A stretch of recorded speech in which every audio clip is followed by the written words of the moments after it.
এত নেতা কর্মী খুনের তার হিসাব আছে আমাদের কাছে, আমাদের কোনো অবদান নাই। অনেকে বলতে চান, কিন্তু আমরা বলতে চাই এই আন্দোলনে ছিল সেই জনতা হলো বিএনপির একটা অংশ, তার সঙ্গে ছিল। প্রিয় ভাইরা, আমি আর সময় নেব না। আজকে আমাদের প্রতিষ্ঠা বার্ষিকী, আমি শহীদ রাষ্ট্রপতি জিয়া রহমান এই দলকে বিশেষ সময়ে 16 বছর ধরে সংগ্রাম করেছি গণতন্ত্রকে প্রতিষ্ঠার জন্য আমাদের ভারপ্রাপ্ত চেয়ারম্যান জনাব তারেক রহমানের নেতৃত্বে।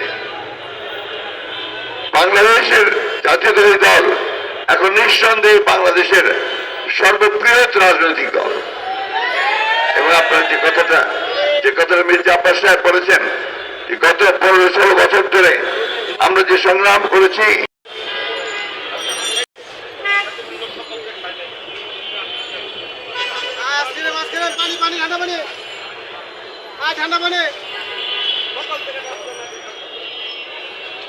দলকে তিনি প্রতিষ্ঠা করেছিলেন। আমি শহীদ রাষ্ট্রপতির একজন গর্বিত সৈনিক, যে আমি আজ পর্যন্ত সেই জন্মনগর থেকে নির্বাচনী ব্যবস্থাকে পুনরায় সংস্কার করে সেখানে তত্ত্বাবধায়ক সরকার বা নিরপেক্ষ সরকার অধীনে নির্বাচনের ব্যবস্থা করা। সেই সংগ্রাম ছিল মানুষ যাতে ভোট দিতে পারে, সেই যে সমস্ত প্রতিষ্ঠানগুলোকে ভেঙে দেওয়া, ন্যায় বিচার প্রতিষ্ঠা করা, একই সঙ্গে অর্থনীতিকে আবার চালু